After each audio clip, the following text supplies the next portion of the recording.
Hey guys, welcome back to my Seattle Mariners series here on Out of the Park Baseball. We are at the first year player draft here on June 6th.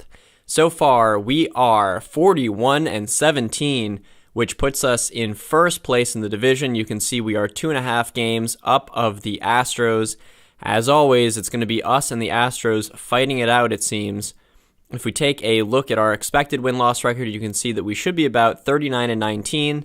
I think we're on pace to have the second best record in team history, and certainly comfortably that. So we'll have to see how the second half goes, but certainly things are looking good so far as we are second in runs scored and first in runs against, also first in defensive efficiency. Taking a look at the pitching staff, it's the big three, Clayton Kershaw, Carlos Martinez, and Zach Brown, leading the charge, all with ERAs under 3 up to this point. Jose De Leon and Nick Wells are just sort of mediocre. I think Jose De Leon has gotten better in his last few starts, actually not really. So he's just been sort of inconsistent all year. If you take a look at our bullpen, overall it's been pretty good. You can see that Jimmy Nelson has sort of been the one guy that's really struggled. So we'll have to keep an eye on him. But people like Herrera, Dan Jennings, Pedro Baez, they're all doing pretty well, that's for sure. Offensively, like normal, it is Devers leading the way. You can see 20 home runs already. Here at the beginning of June, he is hitting 350 with that 360 BABIP. We'll see if this really continues, but certainly he is looking good so far. Tommy Edman, you remember that's the second baseman that we got in that Cardinals trade that involved Carlos Martinez. He has been our second best player so far, along with Austin Meadows. So definitely looking like a good pickup in Tommy Edman. In fact, really, I think everyone offensively is playing well except maybe Luke Raley, who, we never really expected to make a huge impact on this team. He's just sort of filling the void until Calvin Mitchell comes up. I think one other thing to note is that Josh Naylor hitting .287. He's got 15 home runs. Pac has stayed healthy all of this year so far, so definitely 2 bounce-back years for those guys. And then 2 other major points of note. I signed extensions for Richard Urena and Austin Meadows. If you remember, at the beginning of the year, we had a guy called Marcus Brito up, and in fact, let me search for him. Yeah, so if we take a look at this Marcus Brito guy, we had him, but we actually traded him to the Oakland Athletics because we got Brito in the Rule 5 draft, and what that means is he would have to be in the majors all season, and he would have really competed for playing time with Richard Urena, and considering that I consider at least Richard Urena our franchise shortstop, I didn't want those two to be competing for playing time. So instead, I sort of traded for an outfielder of the future, this Juan Garala. He projects to be a pretty good left fielder or center fielder, and quite frankly, I think he could play right field as well. But you can see he's fast, he's got good batting ratings, he'll be a very cheap option in the years to come, and I'm sort of looking at him as a possible replacement for Sung-Young Park at the end of the season.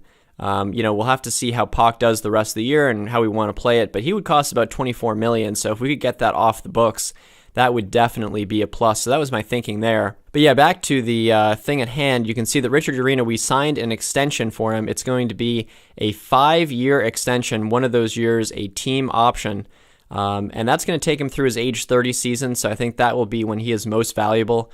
You can see that he's gotten 2 wins for us so far, wins above replacement. And, I assume that he'll be pretty consistent through his late 20s. That's what the hope is, at least. But even if he's not, this is just an uber cheap contract, just about $6 million a year. So I think that is totally worth it. And then the other guy that we gave an extension to was Austin Meadows, which is a big signing. You can see here that we are going to be paying him $18 million at the back end of this contract. That's going to be after he gets through his arbitration years. So $9 million and $14 million, $18 million. Probably this $18 and $14 million, we're paying him a little more than he would get, but we'll be saving a lot of money down the road, I believe, because this is a guy that could command, definitely in the 20s of millions of dollars per year. So I'm happy to just have him locked up and know that, we gave up a lot for him and we're going to have him for a while. I also tried negotiating with people like Rafael Devers, but they don't really want to do that right now, so oh well. And then, of course, the other thing to just take a look at is Calvin Mitchell. You can see that he is really developing nicely so far in AAA. He is killing it. I again wouldn't be shocked if he comes up, but I do see that his home run power and avoid K ratings especially, I'd like to have those develop a little bit more before I call him up. But, certainly I'm not going to tie myself to that. We're going to play it by ear. So with that said, let's take a look at the first-year player draft. You can see that we have the 22nd overall pick in this year's draft. Not looking like there's a whole lot, although I guess we're just looking at the batters. If we take a look at all the players, it looks like this Eric Sipowicz. Oh, wow, this guy is a stud. Wow, but he is low like everything. That's so funny. I'm going to create a note on this guy and just see if he develops. If nothing else, it's just a interesting thing to keep our eyes on, just to see if people who are low leadership and work ethic and intelligence actually develop. But with that said, let's go to our first pick in this draft. You can see a couple right fielders here that are 3-star potential. Steve Dempsey, I guess the OSA ratings don't really like him too much. Mike Lewis, I thought that he was in the draft last year. That name is familiar. So I think that might be someone who was also there. But again, OSA doesn't really like him as much either. So I'm going to go down a little bit further, take a look at Jorge Gallardo. I do like some of these numbers: good contact, home run power, and avoid K. He's also durable. Personality ratings, he's low intelligence. But again, the OSA not really liking him too much. So that is certainly interesting. So with that in mind, we might go with this Gabe Postone. He's got a good arm at third, pretty good range, maybe not the error, but hopefully that develops. Offensively, he looks okay, and the OSA ratings think he is better than our head scout does, so that might be someone that we end up going with. Because no one jumps out at me, though, I am going to take a look at this batting ratings area and just see if there's anyone that jumps out. In fact, let's go to potential. So again, just sort of looking at ratings here. Interesting, this Bitsko. Let's take a look at his batting ratings here. Yeah, you can actually see that this guy looks pretty dynamite at the plate, and even his outfield ratings don't look too bad, although certainly the range is a bit of a cause for concern.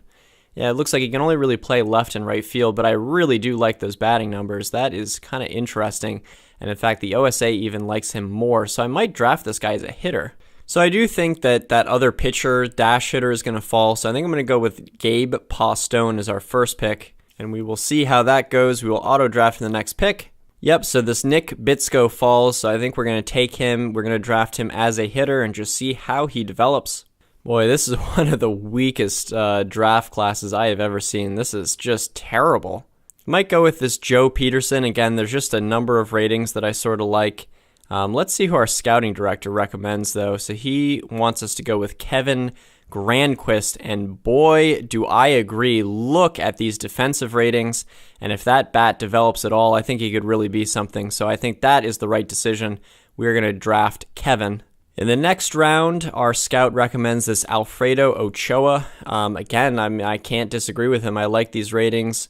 OSA doesn't like him as much, but hey, if our head scout likes him, let's take him. Then after that, we're going to go with Juan Moreno. He's actually someone that I did have my eye on. I kind of looked through the list a little bit. So he's going to be someone that we're going to grab in the 4th round. All right, so the draft is over, and we have skipped ahead to July 2nd, where it is the International Amateur Free Agents.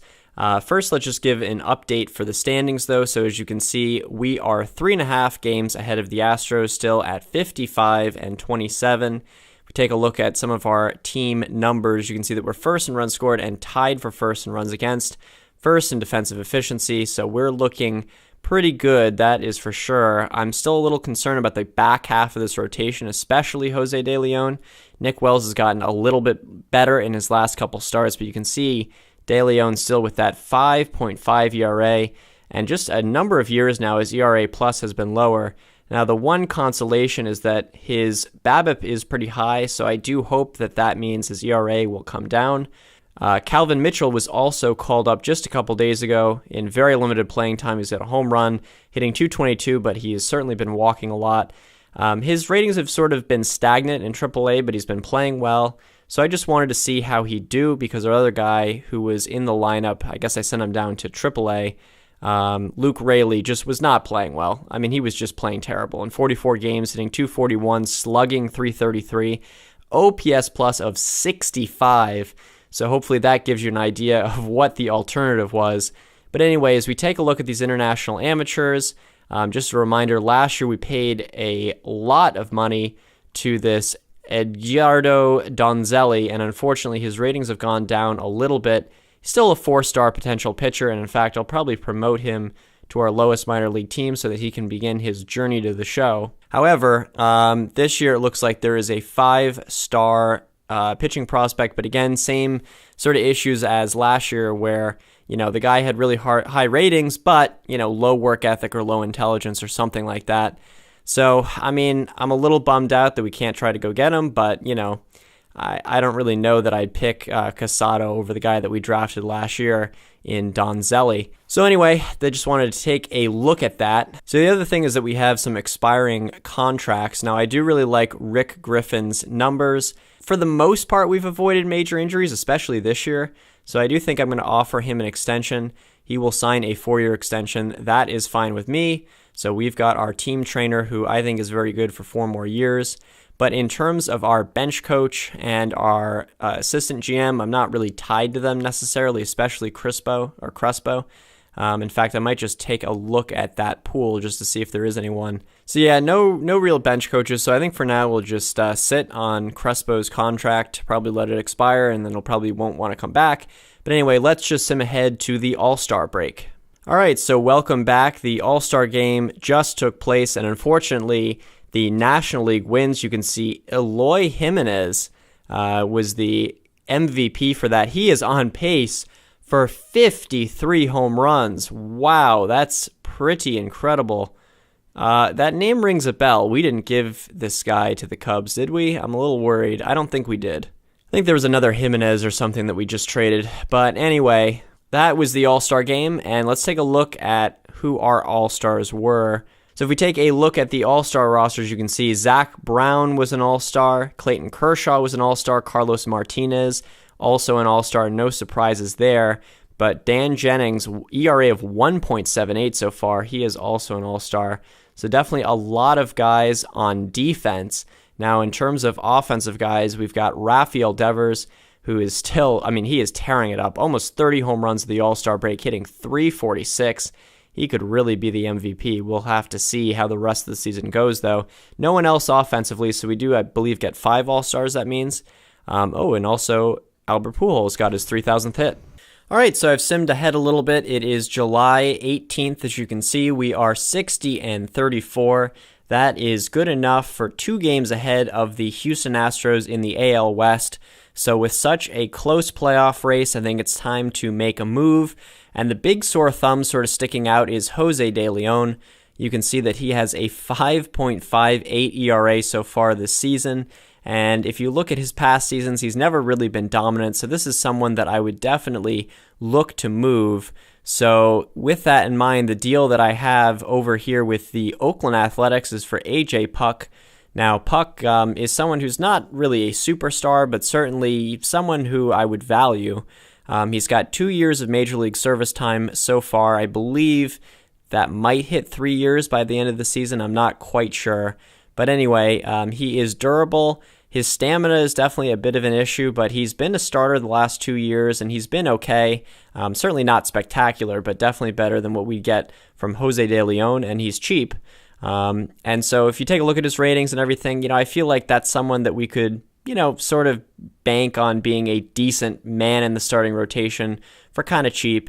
And in return, we're never, going to be giving up a big prospect for AJ Puk, I don't think. But we're giving up, a few guys that have some tools, certainly. Cesar Diaz-Turris, very good fielding. He can run, that's for sure. Nick Zamorelli, he played pretty well for us this year, actually, and it's only in 30 games.